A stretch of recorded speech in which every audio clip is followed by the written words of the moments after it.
Welcome to Random But Memorable, a podcast from 1Password. I'm Rue, head of password manager development. I'm Matt Davey, 1Password's Chief Experience Officer. I'm Sarah, one of the founders at 1Password. I'm Anna, the producer behind the show. And we're the hosts behind Random But Memorable. Together, we offer up bi-weekly security advice, interview special guests from the cybersecurity community, and round up the latest security news in Watchtower Weekly. Plus, we may even play a silly security game or two. So sit back and enjoy the show. And it looks scarily like the real deal. My wife has just walked into the room and wondering what the hell is going on. You tell Laura to mind her own business. I'm just recording the podcast.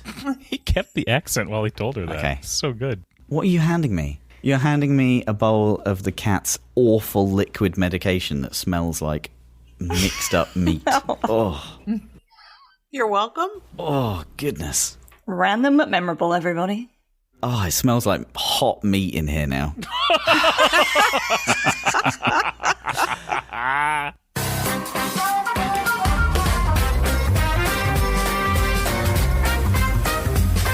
And of course, now the cat's walking all over my keyboard. I was worried we weren't going to have some banter, but we just nailed it. This is perfect. Before we get into Watchtower Weekly, I should mention the guest we have joining us a bit later, because we have Geoff White coming back on the show to discuss his new book. Is one returning visit, is that friend of the show material? I think that Absolutely. might be friend of the show. Yes. I think Geoff first came on the show during our first season back in 2019? So it was great to catch up with him and dive into his new book, Rinsed, which explores how technology has impacted the criminal world of money laundering, from drug cartels washing their cash in Bitcoin to organized fraud gangs recruiting money mules on social media. Again, like last week's episode, it's another wild ride of an interview, so it's definitely worth sticking around for that one. But with that, I think we can finally jump into some Watchtower Weekly. You probably all know by now, but this is where we like to share some of the latest cybersecurity news, debate it together, and occasionally rank some hacker names out of 10. So, Matt, what have you got for us this week? The big Watchtower Weekly for this week is, of course, the CrowdStrike IT outage that affected 8.5 million Windows devices. And this is from the BBC. I would be surprised if you hadn't either heard of this or been directly impacted by it, as this is the outage that affected everything. From airline flights and travel to mobile ordering at Starbucks. Some compared it to an apocalypse. Microsoft says it estimates that 8.5 million computers around the world were disabled by a global IT outage. It is the first time a figure has been put on the incident and suggests it could be the worst cyber event in history. The glitch comes from a security company called CrowdStrike, which sent out a mistaken software update to its huge number of customers. The post by David Weston, the VP at Microsoft, says this is a number that is less than 1% of all Windows machines worldwide, but that the broad economic and societal impacts reflect the use of CrowdStrike by enterprises that run many critical services. The tech giant was keen to point out that this was not an issue with its software, says the incident highlights how important it is for companies such as CrowdStrike to use quality control checks on updates before sending them out. It's also a reminder of how important it is for all of us across the tech ecosystem to prioritize operating with safe deployment and disaster recovery using the mechanisms that exist, Mr. Weston said. The fallout from the IT glitch has been enormous and was already one of the worst cyber incidents in history. The number given by Microsoft means it's probably the largest ever cyber event, eclipsing all previous hacks and outages. The closest to this is probably WannaCry cyber attack in 2017. That is estimated to have impacted around 300,000 computers in 150 different countries. The massive outage also prompted warnings by cybersecurity experts and agencies around the world about a wave of opportunistic hacking attempts linked to the IT outage. Cyber agencies in the UK and Australia are warning people to be vigilant to fake emails, calls, and websites that pretend to be official. CrowdStrike themselves have blamed a bug in its own test software for the mass crash event, and George Kurtz, the head of CrowdStrike, encouraged users to make sure that they were speaking to official representatives from the company before downloading fixes. In a blog post, George Kurtz said, "We know that the adversaries and bad actors will try and exploit events like this. Whenever there is a major news event, especially one linked to technology, hackers respond by tweaking their existing methods, taking into account fear and uncertainty. According to researchers at SecureWorks, there has already been a sharp rise in CrowdStrike-themed domain registrations, hackers registering new websites made to look official and potentially trick IT managers or members of the public into downloading malicious software or handing over private details.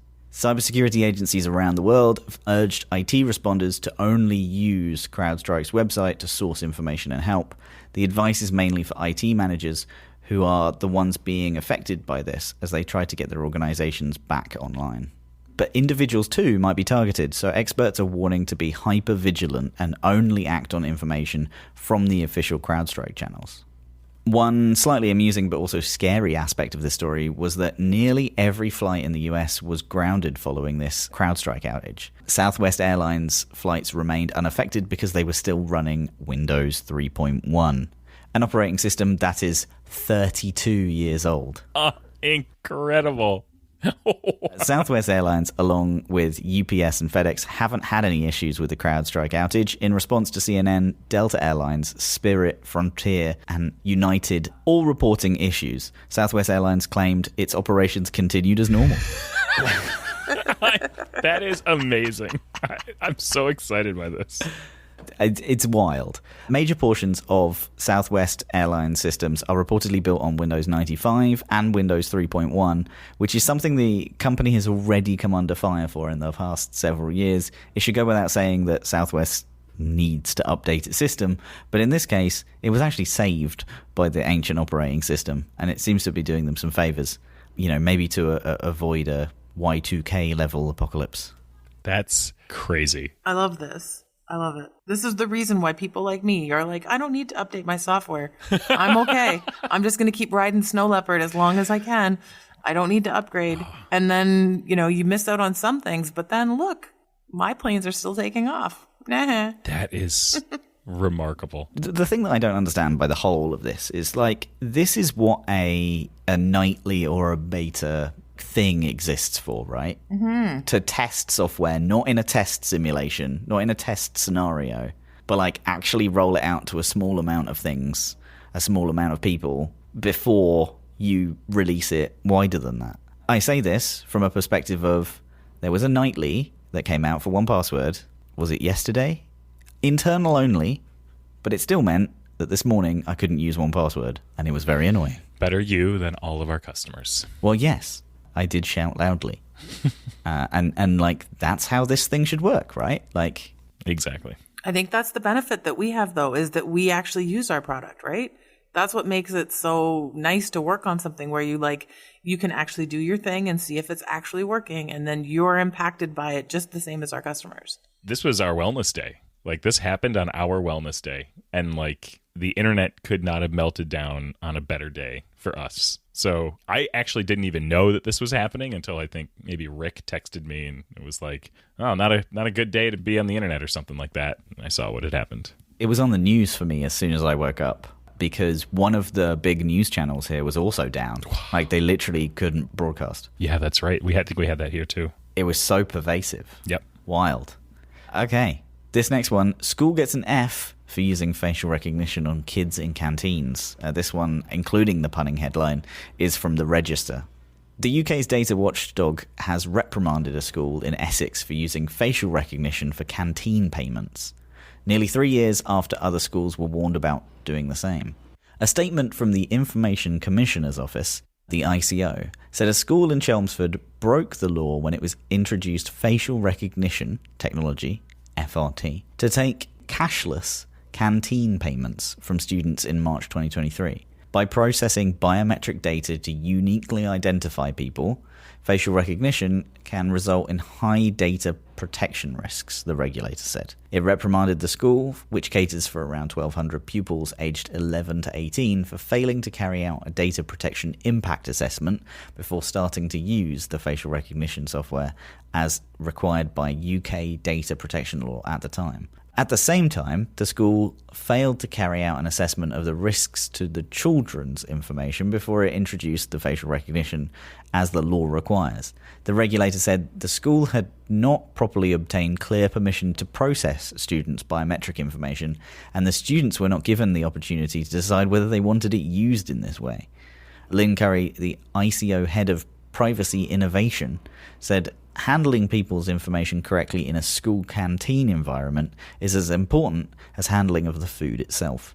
We expect all organizations to carry out the necessary assessments when deploying a new technology to mitigate any data protection risks and ensure their compliance with data protection laws. The first part of that quote was, I thought it was going to be really snappy. I thought, yeah, this is someone who's like, handling people's information correctly in a school canteen is as important as handling the food itself. But then it just went into normal, what I would assume from a head of privacy. She also said, we've taken action against this school to show introducing measures such as facial recognition technology should not be taken lightly, particularly when it involves children. We don't want to deter other schools from embracing new technologies, but this must be done correctly with data protection at the forefront, championing trust, protecting children's privacy and safeguarding their rights. According to the ICO, the school did send a letter to parents in March 2023. It contained a slip for them to return if they did not want their children to participate in facial recognition. In doing so, the school failed to seek opt-in consent, which meant the school wrongly relied on assumed consent at first, which is not a valid form of consent and requires explicit permission in the eyes of the law. I think this is brilliant.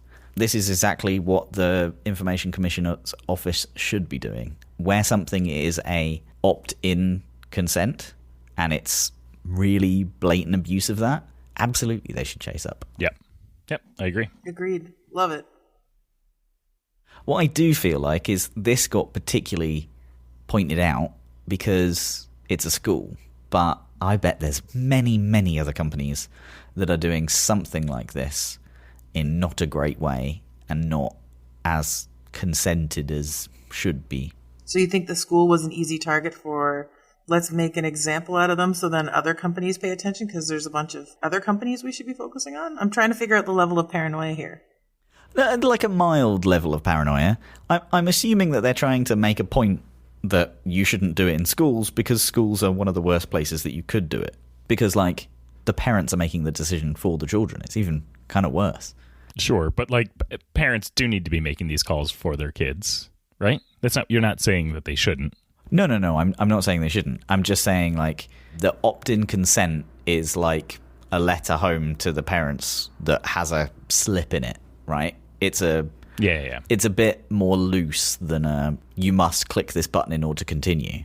Right. It's very much a let's wait kind of for us to get all the slips back. As a parent who has seen the slips come home, where it's literally a piece of paper stuck in the bottom of a backpack, if you don't forcibly remove it from your child's backpack, it's not coming out. I don't think that this qualifies as acknowledged consent. Like, this is, forget it. That's the reason why kids don't show up for photo day looking like they know what they're doing. Kids do not relay those information. So I think it's good that they're making this an actual thing where you actually have to see it, sign it, and be a part of it and be an active participant in choosing what you want to do with your data. Very well said. Yep. Okay, you're getting your daily dose of my voice today because I think we can now jump into my chat with Geoff White. If you're a fan of how tech impacts the world of financial crime or just true crime in general, then this interview is probably for you. So let's get right into it. Today, I'm excited to be joined by friend of the show and second-time guest, Geoff White. As an author, speaker, and investigative journalist, Geoff's work has been featured by the BBC, Audible, Sky News, The Sunday Times, and many more. From billion-dollar cyber heists to global money laundering and crypto gangsters, Geoff White has covered it all. Welcome to the show. Hi, thanks for having me. So, we're here really to talk about your new book, Rinsed, which reveals how technology has revolutionized money laundering, from drug cartels washing their cash in Bitcoin to organized fraud gangs recruiting money mules on social media. Geoff, I'm excited to chat to you today and get stuck into this book. How have you been doing? Yeah, not too bad. As anyone who follows me on social media will know, I've been doing quite a lot to try and promote the book. So I've been doing quite a lot of travelling and talking to people. But no, it's been great. And also doing a lot of podcasts like yours, which I really enjoy doing. Ah, nice. So I gave a little bit of an introduction to the book, but could you give our listeners a brief overview of what the book is and what inspired you to write it? Yes, the book's called Rinsed, and it's about money laundering and specifically how technology has started to change the industry of money laundering, because it is an industry. It's a very professionally set up network of criminals who launder money. And the reason I wrote it was because, again, as people who've followed my work might know, I've done a lot of stuff on North Korean computer hacking, notably a podcast series and book called The Lazarus Heist, which is about North Korea and how North Korea became a computer hacking superpower. What was interesting about that was North Korea, for various reasons, has been sanctioned by the international community, so it's been cut off from international trade and finance. And so North Korea, frankly, struggles for money. And the accusation is that North Korea has put its computer hackers, its government computer hackers, on the send to pull in hard currency, to pull in cash for the regime. And what's interesting is, time and again, when I investigated this, what I found was that, yes, they were very good at breaking into cryptocurrency companies and banks and insurance companies and so on. But when they actually sort of get their hands, if you like, digitally on the money, moving it and hiding it and extricating it was something that they relied on a whole different set of characters for.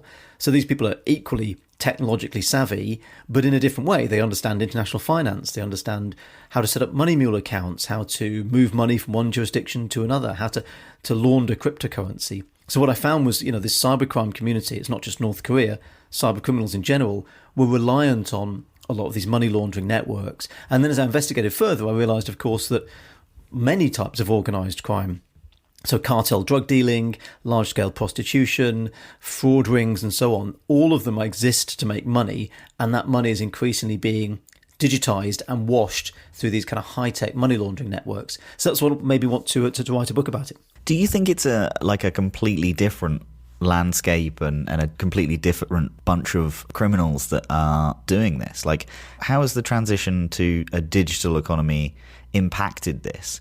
Or is it more of an evolution, a constant of the similar criminals?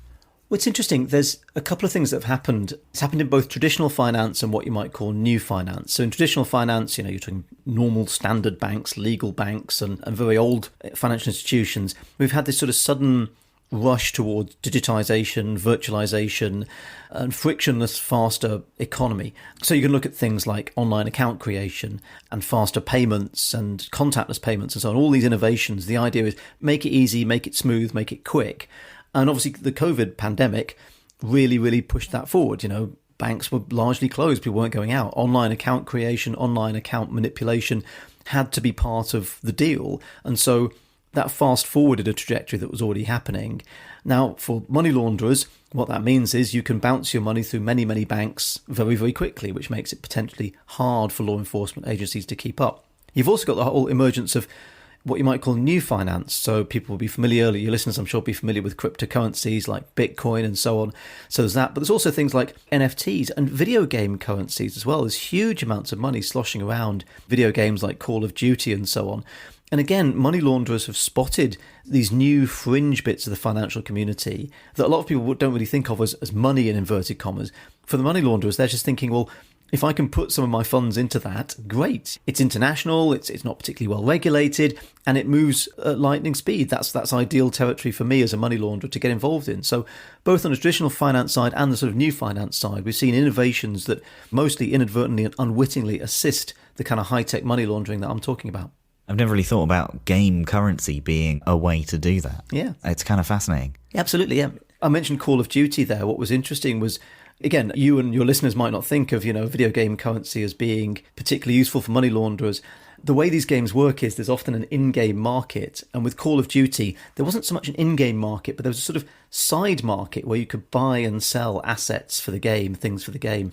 At one point, that side market was suspended because the makers of the game actually said, look, we believe this entire market has now really been taken over by criminals, by effectively people washing money through this marketplace. So it's absolutely remarkable. Millions and millions of dollars, it seems, were being laundered through that without anybody sort of realising that might be the case, because you don't think of video gaming as being useful for that. That is wild. And these two worlds, your book describes how kind of organised criminals and cyber criminals are really joining forces. Can you elaborate on how these alliances are formed and generally operate? Yeah, well, I think people have this idea that cybercrime happens in cyberspace. It's ethereal, it's ones and zeros, and often they feel it's almost a victimless crime. I think that's particularly the case with crimes around cryptocurrency. I think a lot of people think, well, if a person loses their stash of bitcoins, A, have they really lost anything? It was never real in the first place, and B, more fool them because, they were speculating on this bizarre cryptocurrency. However, all that stuff is real money. It has real value. And if people lose $1 million worth of it, that's $1 million worth they have lost.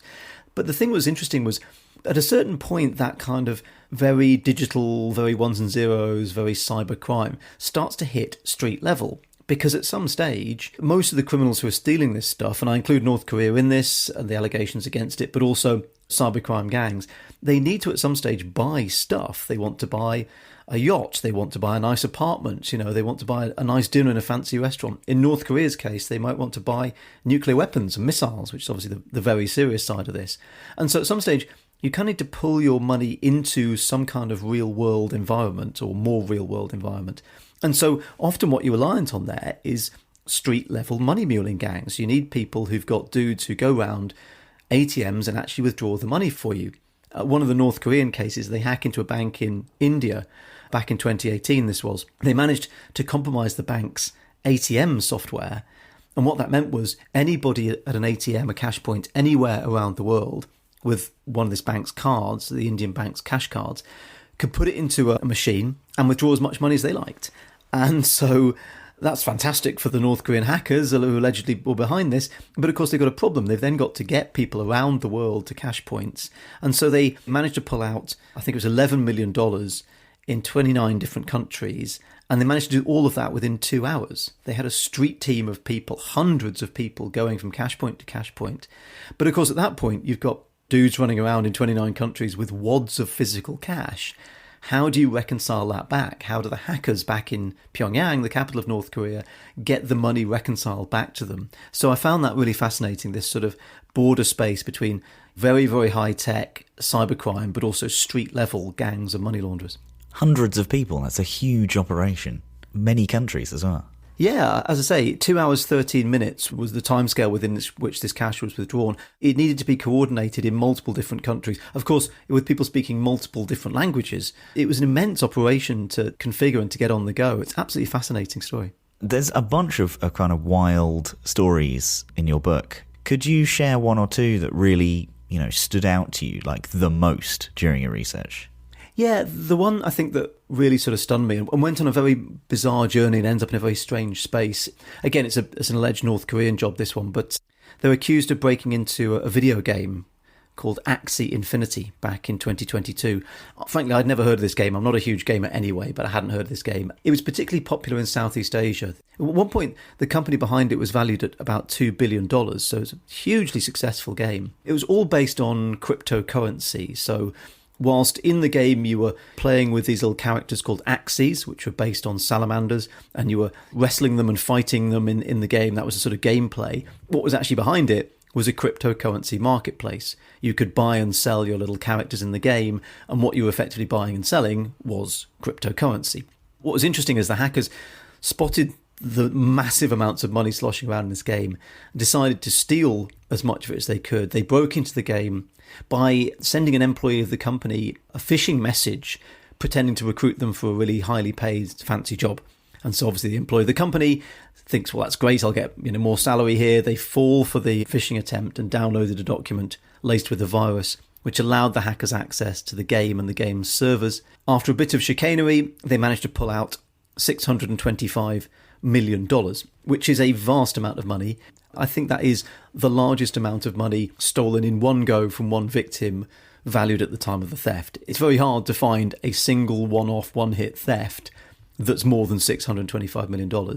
And even if you can find that, in terms of time, this is certainly the fastest heist of all time, because stealing that cryptocurrency, because it was in the form of crypto and could be transferred out digitally, took 1 minute and 55 seconds. So if you think 2 hours to withdraw 11 million from the cash points, a few years later, they're stealing 625 million in under 2 minutes. What's interesting about that is, because it's cryptocurrency, again, many of your listeners will know, you can trace cryptocurrency transactions through this publicly available online ledger called the blockchain. So the hackers, yes, can steal the money, but it's kind of obvious where it's gone. It's gone into these particular crypto wallets. So what they did next was to take the currency and put it into what's called a mixer, a thing called Tornado Cash, which, as the name suggests, it mixes the incoming crypto with existing crypto and then spits it back out to a fresh wallet address. The idea is to sever the connection between the incoming money and the outgoing money. About $500 million of the stolen Axie money goes through Tornado Cash, is mixed, and is now out there in the wild, and we have no idea who's got it or where it went.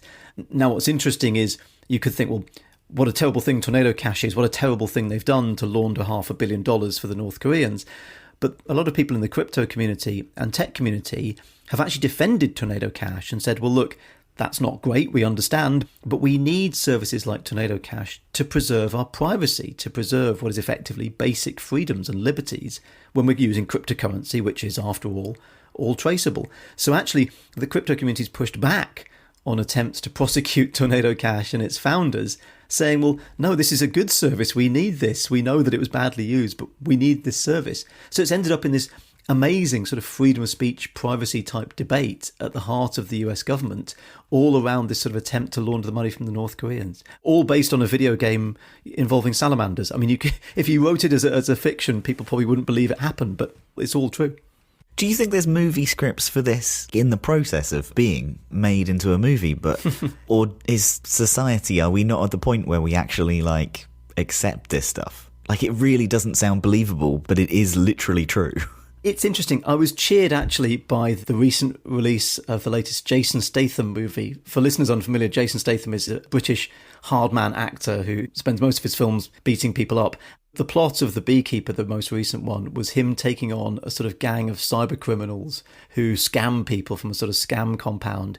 There was something sort of quite cathartic about watching Jason Statham kicking 7 shades of hell out of these people. So I think filmmakers are starting to see that this is a thing. I think it's starting to, most people will either have been scammed or know somebody who was scammed close to them. So I think we are starting to catch up with this. The difficulty, obviously, for filmmaking is a lot of this stuff goes on in the cyberspace, in the ones and zeros. It's quite difficult to pull it all together, but I'm still hopeful that somebody will make particularly some of the North Korean jobs into a fiction film, because of course I haven't been able to go to North Korea. It's almost impossible certainly for me to film there, and so I think fictionalizing and dramatizing that stuff might be a good way of bringing it all home.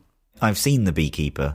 It was a decent movie. I enjoyed it. I enjoyed how they kind of made the ransomware company almost like a multi-level marketing, like sales-driven, like they had bells and cheering and that type of thing. Yeah. It was a good way to kind of visualize it. It was sort of like Wolf of Wall Street meets cybercrime. That's actually based on reality. I mean, these scam organizations and actually the ransomware organizations you've talked about, they are professional, Monday to Friday, 24-hour operations. They have workers who clock in and out, they have recruitment, they have payroll, they have, to a certain extent, marketing. That is how it works. They are professionally orientated organizations. Do you think we stop at some point using the term cybercriminal and instead just used organised crime? Because it does seem like both are very organised. Yes, certainly cybercrime is almost always a branch of organised crime. What I find interesting about organised crime, and one of the things I've started thinking about quite a lot recently is, you and I have worked for organisations, a lot of your listeners will have as well. When you work for an organisation, a legitimate organisation, if something goes wrong, you can complain, you can maybe sue in the courts, you maybe go to the police or the government or whatever. If you're in an organised crime gang, you can't do that. If a drug gang stitches you up and doesn't pay you, you can't go to the police. So organised crime has to organise people together who are innately untrustworthy. They're all crooks. So how do you trust people who are fundamentally, in their very nature, not to be trusted? The answer to that traditionally has been violence. If you rip me off, I will break your legs. Increasingly, looking at organised cybercrime particularly, but a lot of organised financial crime, you don't have that. You're not working in the same country. I mean, we talked earlier about that job, 29 different countries. You're not physically close enough to somebody to do violence to them. And often you don't even know who they are. A lot of these cybercrimes, people are working under pseudonyms. So you don't even know, even if you can work out where they are, you don't know whose legs to break. And so the networks of trust that go on around organised cybercrime, I find really fascinating. And as organised crime becomes more distributed, as it becomes more digitised and more virtual, and the money becomes more virtual, more and more of those gangs, those organised crime gangs, are starting to use those intricate trust networks and trust systems to try and make their enterprises work across the world. And it's working. I mean, they are, fraud rings are happening across the world. Clearly, they're prepared to cooperate together, and there's a level of trust there that allows all this to happen that goes way beyond the trust you would get just from being able to inflict violence on people. And just going back to the previous thing that we were talking about, Tornado Cash, wasn't the founding principle of Bitcoin supposed to be this kind of open ledger that everybody could track? Yes, it's a good question. The issue that virtual currencies had prior to Bitcoin was what's called the double spend problem, which is if I'm sending a sort of virtual currency, I could equally send that to two people at the same time, simultaneously. Both of them would apparently have received a transfer from me, and I've effectively spent one of my virtual coins twice on two people. The way Bitcoin got around that was this blockchain, this open source ledger, where you could instantly see who'd sent what money to whom, and there were auditors, effectively voluntary auditors out there who would check all those transactions, make sure nobody had pulled a fast one, and in return for which would be rewarded with virtual currency. That was sort of the massive innovation of Bitcoin and the blockchain behind it. Now, obviously, you can see the transaction go from a wallet to a wallet, but you can't necessarily know who owns those wallets. There's no names necessarily attached to them. So that sort of open ledger was meant to solve that problem. It was always meant to be pseudonymous. There was arguments about whether it's anonymous, because your wallet, effectively, your wallet address is kind of a pseudonym for you. Increasingly, the game is, can we link those wallet addresses to individuals? So on the dark web, for example, if I set up shop and I say, hey, if you want to pay me for stolen credit cards or whatever, pay me into this Bitcoin wallet address.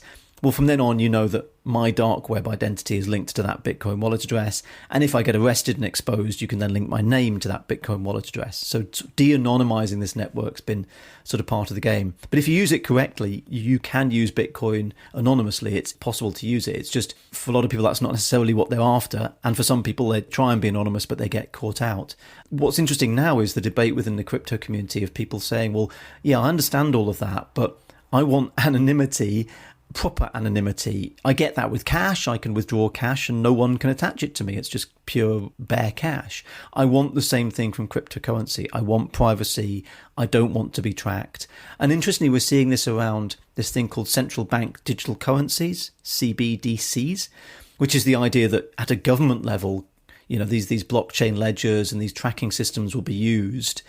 There are some people who are very concerned about that in terms of government surveillance and privacy. So again, those people from that side of the debate are pushing in and saying, we need privacy and we need these sort of mixers like Tornado Cash. So yeah, the debate is super fascinating and a lot wider, I think, than people would first think at first blush. Yeah, I mean, that's absolutely where I'm coming from. Like, you see criminals use this thing and you see the kind of community that was built on this initial thought of openness and now being like, well, actually, that's not great. And just to hear some of the nuance in that argument is really cool. Yeah. What are some of the other kind of sophisticated techniques and technologies that cyber criminals are using to launder money in today's digital age? Well, it's interesting. One of the cases I've covered in the book is a crime group called the Black Axe, which originates in Nigeria in the 1970s, but has become really a sort of international conglomerate. I think I describe it in the book as like the interfloor of money laundering, that they have people everywhere. Wherever you want to launder money, there's usually a Black Axe operative who can help you out. And what's fascinating about that is the sort of ground operation that they've got of people who are prepared to effectively render up their bank accounts, you know, people like you and me and your listeners, you know, who in exchange for a small fee, you know, a few $100, maybe a few $100, maybe a few thousand, will hand over their bank details and allow their bank account to be used for money to be washed through. Again, you might think, well, that's that sort of street level, that's not particularly advanced or sophisticated. That's where it often comes down to, as I've said before, you need those street level operatives because changing it into cash is the ultimate sort of step of obscuring the money trail and laundering the money.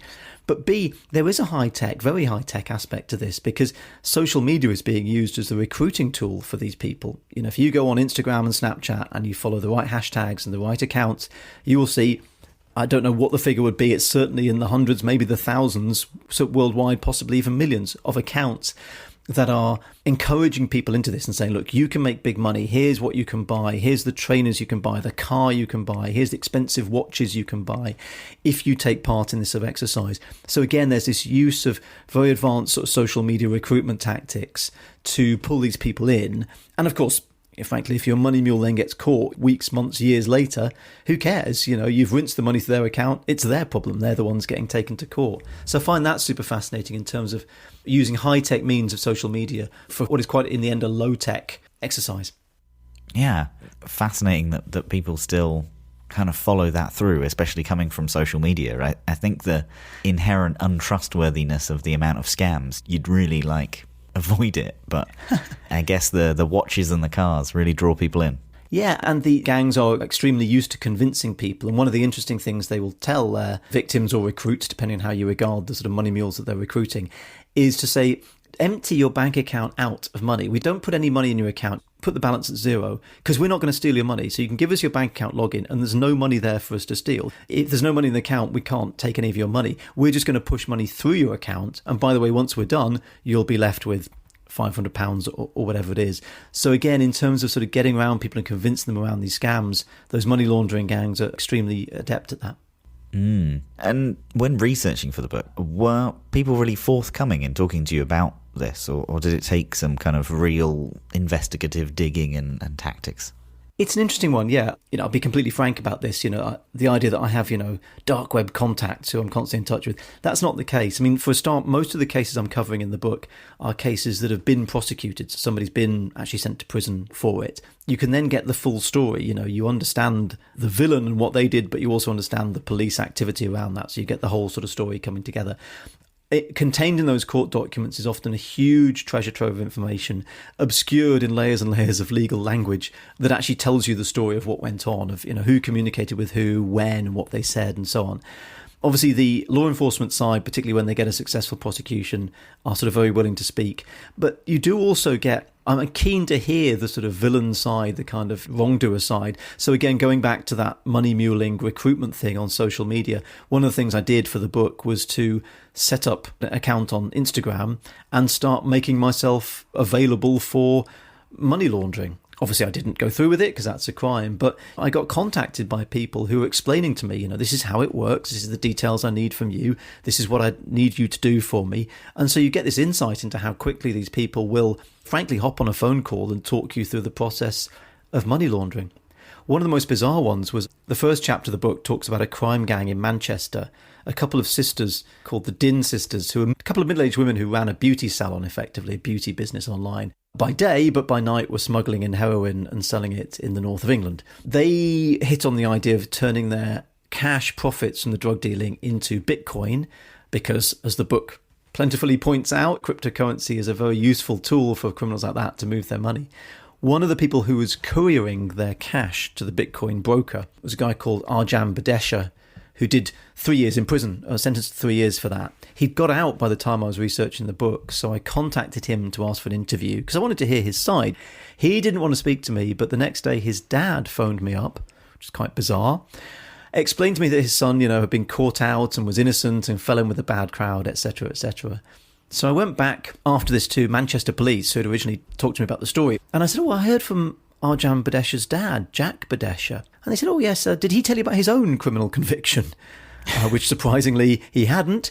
It turns out he'd been involved in an £18 million VAT tax scam several years previously and had basically fled to Dubai without paying back the money. So it was interesting that had he not called me up, he wouldn't have put himself on my radar. And I'm still sort of perplexed as to why he did. But it was interesting, again, talking to him about his son and so on. So you do get these glimpses of how that sort of criminal underworld works. Every now and again, you get slightly close to it. That is so wild. So in terms of the authorities, what do you think is the biggest challenge that they face when trying to crack down on these networks?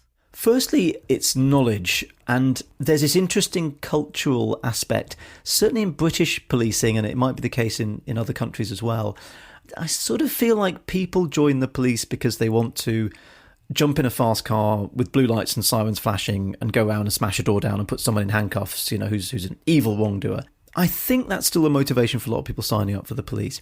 Increasingly, crime is being virtualised, it's becoming economic. We have epidemic rates, I believe, of fraud in the UK and worldwide at the moment. Estimates around fraud in the UK is sort of 40% of all reported crime.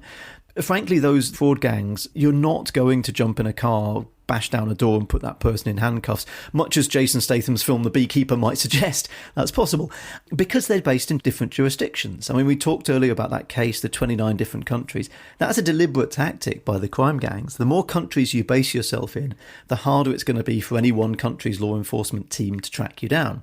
So there's all these different sort of problems in the way. There are efforts, to sort of coordinate this. In the UK, we have the National Crime Agency who do international sort of operations and look more broadly than this. They will work with the FBI. There's, of course, Interpol, Europol, who do work around this. So there's efforts around this.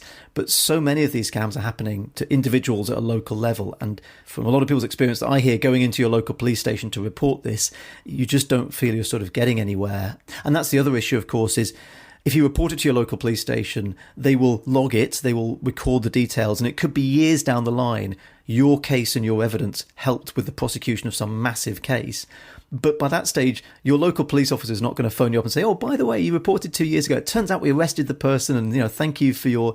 By the way, you're not going to get your money back, but thank you for your help. That just doesn't happen. And so I think for the public, they think, what's the point of reporting? I'm not going to get my money back, it seems. I'm not going to be seeing my perpetrator in handcuffs. And so for all of these different reasons, sort of cybercrime is a difficult one to crack, I think, for law enforcement. It's a tale as old as time, right? Like the institutions that we have don't move as fast as technology. And so like we end up playing this catch-up game of like, oh, if you do it in 2 countries, which is very easy on the internet to do, yes, it becomes very difficult for these hundreds of years old institutions trying to work with each other.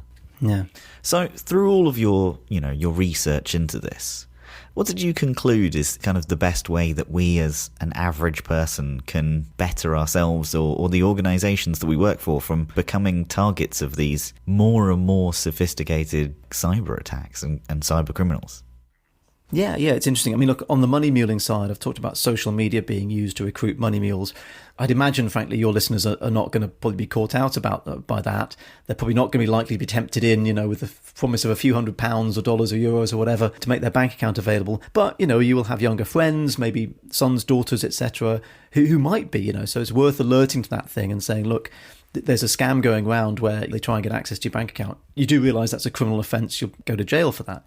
But in terms more generally of us, it's still the case, I think, that impersonation crimes, fraud and that kind of thing are still the heart of a lot of these sort of crimes. And it will be phishing.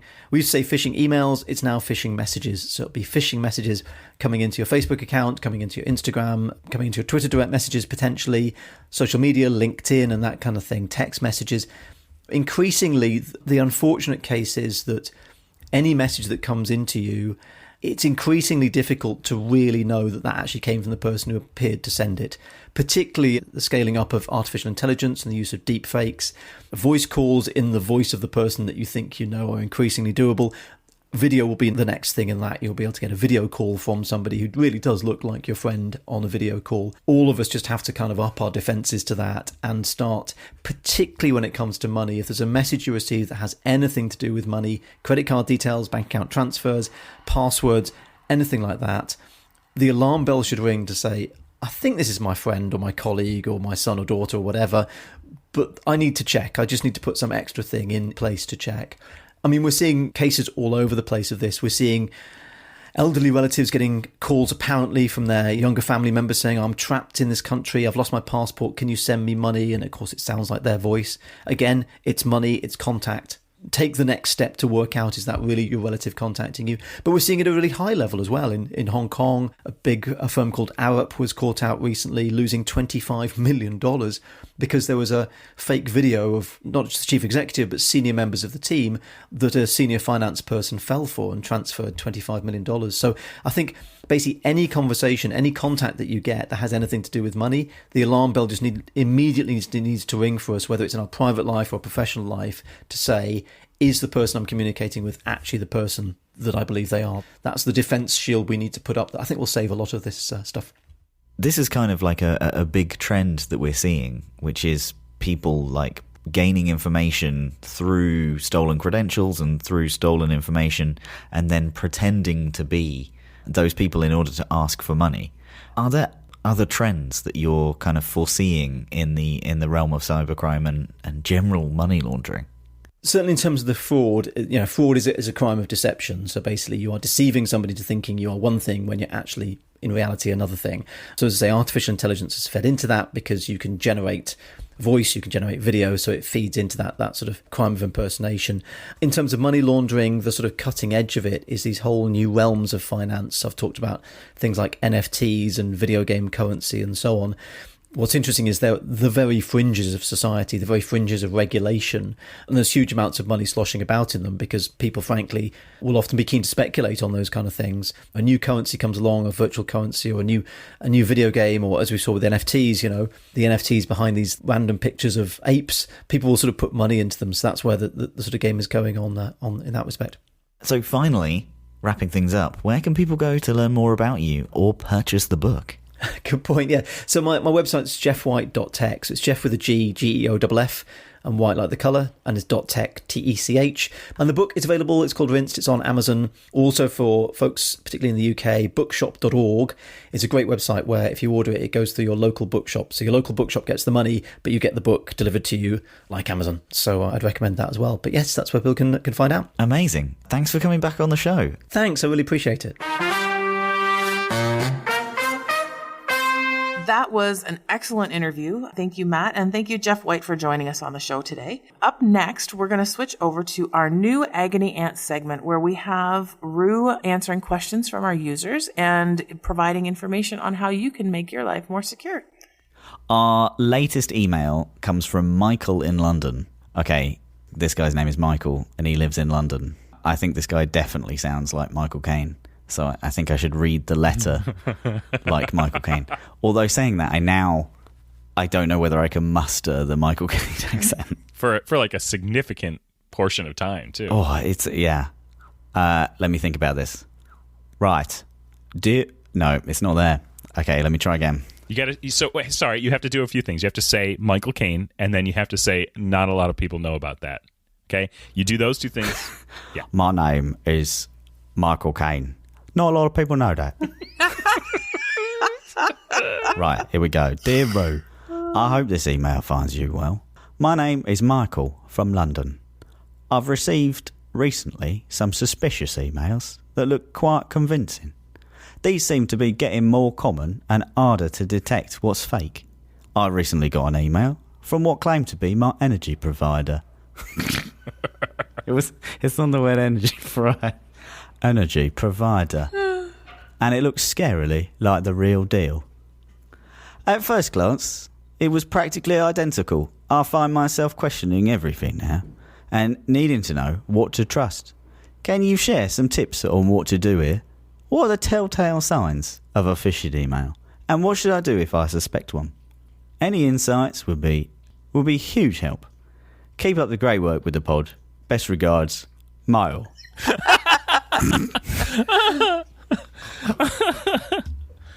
Normally we would apologize for an accent like that, but I'm giddy with excitement about how wonderful that was. So Michael, if you didn't care for that, I'm sorry. That's not our problem. And if you were Michael Caine, and that's who this Michael is, please let us know what you think. We'd love to hear your review. The only way that you can be offended by that is if you are Michael Caine, and then I would gladly accept some offense from you. I agree. Not a lot of people know that. Right. After that bad Michael Caine impression, I'm going to have to leave. All right. We'll see you later. All right. I hope it's worth it, whatever you're going to. It's not. Love you. Love you, Matt. Love you, bye. So, Michael, you are right to not trust anything and to just be suspicious of every single email you get. So, you're right. Phishing emails are indeed getting better and better. In fact, I remember just a couple years ago, my wife got a phishing email claiming to be from Apple about having to sign in and check her Apple ID, and the email was practically a pixel-perfect rendition of the emails that come from Apple that are legit. It was about managing a subscription. And she had clicked through and had put in her password. And luckily we have 2FA turned on for all of our Apple IDs. And so she got a ping to say, like, do you want to provide your 6-digit code for your device attempting to sign in Dearborn, Michigan? And she was like, hold on, that's not a thing. So we then went and changed her password and stuff. Her account was fine. The rule that I have with pretty much any service email that I get is I go to the service and I log in directly and I look for some sort of message in a message center or notification or something, and I don't interact with the email. And a similar thing, if I get a phone call from a place, I will not just call that number back, but rather like I will go to the website, specifically if it's a financial institution that's claiming to call me. I will go to the website, I will look up the number there, and I will call them directly, or I'll call the number on the back of my credit card or something. So it has honestly like saved me a great deal, because you can certainly start to inspect URLs and mouse over and see who the actual email is from, but even some of that stuff can be faked and spoofed in a way that is really difficult to tell if it's real or not. And honestly, if there is a legit concern that your energy provider is messaging you about, I guarantee that same message will show up in front of you when you log into your account through their website directly. You won't be missing anything here. So that's my advice, is to just don't click on things in your email and go right to the service instead. Yep. There's not a whole lot you could add to that. Look for funny letters. Right. There was one I had the other day where the Q was that was the one piece where the Q wasn't the right text. Yeah. That was what threw it off. And I'm like, scammers are good. Yeah. If you do find yourself having clicked through a link and trying to log in, 1Password will attempt to save you, because it will not recommend credentials for the site that it is purporting to be. It will only recommend credentials on the legitimate site. So if you're trying to log into your energy provider and you're wondering why 1Password isn't surfacing your energy provider login details for you, it means that you're not on your energy provider website. So, there is a little bit of a fallback here. Yay, bonus. Bonus. All right. So if you enjoyed that segment and you have questions for, I'm still not sure why it's an agony aunt. I'm sure that's a British thing. I don't either. But we're just going to go with it. So if you have any questions for our dear Rue and you would like them to be read in a specific accent, please send them with any voice notes or anything like that. Please send us an email at podcast@onepassword.com. You can include your name or let us know if you'd like to remain anonymous, and we'll be happy to read them here on the show and help others with what is probably a question a lot of people have. Yep. And unfortunately, Matt isn't around to play Password Panic, and I won last week, so I can't. I was gonna host, but I can't let you play by yourself, and we're not ready to play against AI yet. I think that would be very bad. So we're not going to do that. So Anna has decided to join us just for this segment. So Anna, yay! Hello. Welcome to the show. Just dropping Yay, in. everybody's here today. Brits are interchangeable. That's fine. You drop one out, you put another one in. It's all the same. One accent for the other. I can try and sound like Matt. Can you do a Michael Caine impression? You're only supposed to blow the bloody doors off. How was that? Oh. You are welcome here. Yes. Excellent. Join. I feel like I've known Matt long enough to do a good Matt impression. We're waiting. Yes, please. Just make everything you say drip with derision and you will be fine. Like, that's pretty close to Matt. Okay, so welcome to Password Panic, the fast-paced memory testing trivia game. Here, our hosts have to answer a number of general knowledge questions to create one long password. But there's a catch. When answering, they must buzz in and recite every correct answer from the round in order before adding the new answer to the list. So, as this long list grows, we will begin to create a complex password. So this is a test of knowledge and memory. So we also have the new jingle. Password panic. I hope you did your homework, hope you came prepared, hope you buckled down and practiced. Cause when the pressure starts to mount and your memory gives out, it'll hardly even matter that you buzzed the fastest. Answer quick, recall the list, and only time will show how the competition in this edition of Password Panic will go. I didn't realize until I heard it just then that that was a Panic at the Disco-esque jingle. Here is good. I'm holding it. I listened to this with my daughter, and she's like, "Oh, is this supposed to be cringe? Oh, someone put too much effort into this for it to be cringe." And I'm like, I don't know if we're hitting the younger generation with that jingle, but boy, does she know how to cut. Yeah, just get her to listen to it a few hundred times, because she'll dig it after that, I reckon. I think I'm just going to put it on loop for her. She's not going to know what happened. It honestly lives rent-free in my head at this point when I'm editing. Nice. All right. So the first trivia question we have is, remember to get your buzzers at the ready. What is the tallest mountain in the world? Rue. Sorry. Is it Everest? It is Everest. Okay, great. Okay, next one. Bono is the lead singer of which band? That was Rue again. Everest, U2.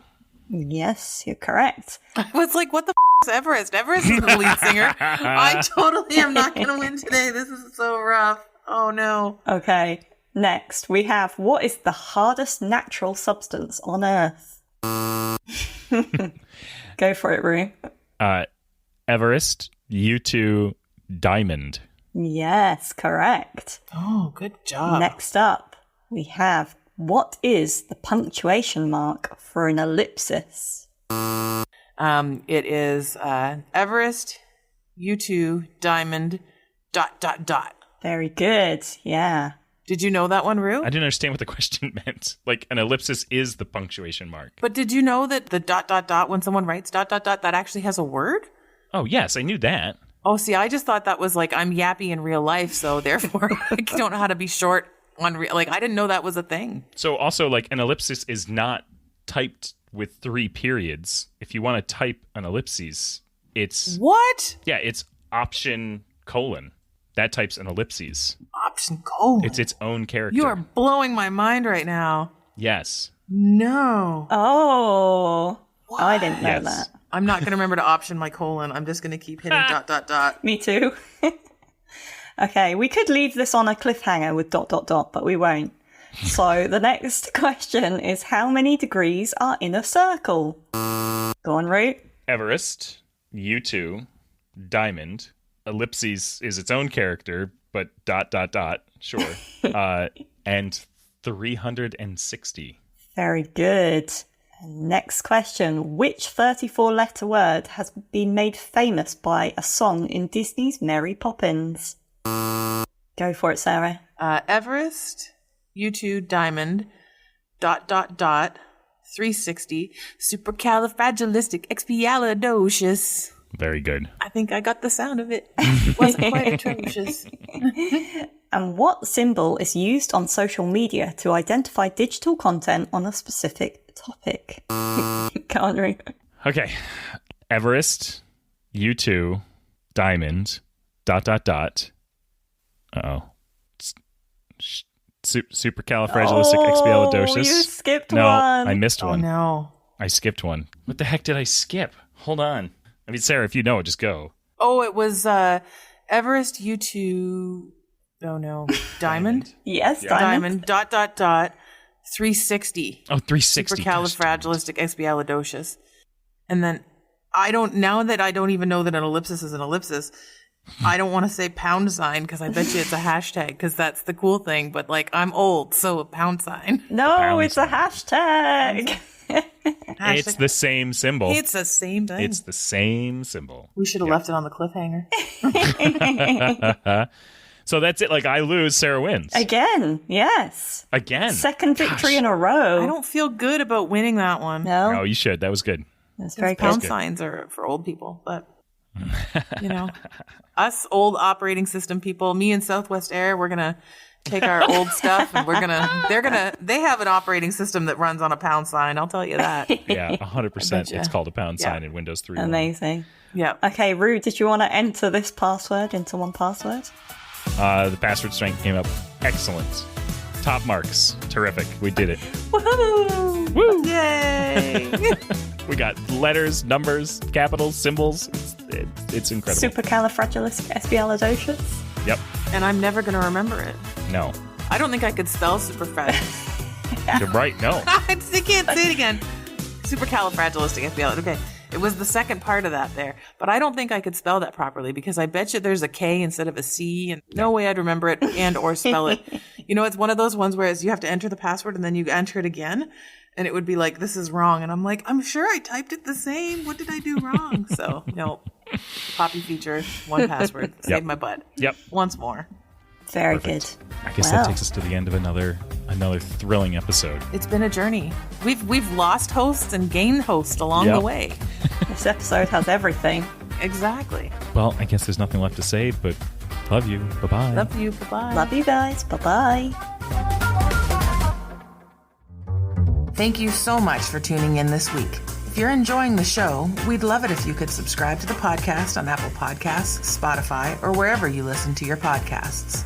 You can also leave us a rating or review. It's one of the best ways to support Random But Memorable, and we always love reading your feedback. We're also a community-led podcast, so if you have any questions for us, topic requests, or even guests you'd like to hear from, please send us an email at podcast@onepassword.com. We read all of your comments and look forward to hearing from you. We hope you'll join us for the next episode with plenty more random moments in the wide world of cybersecurity.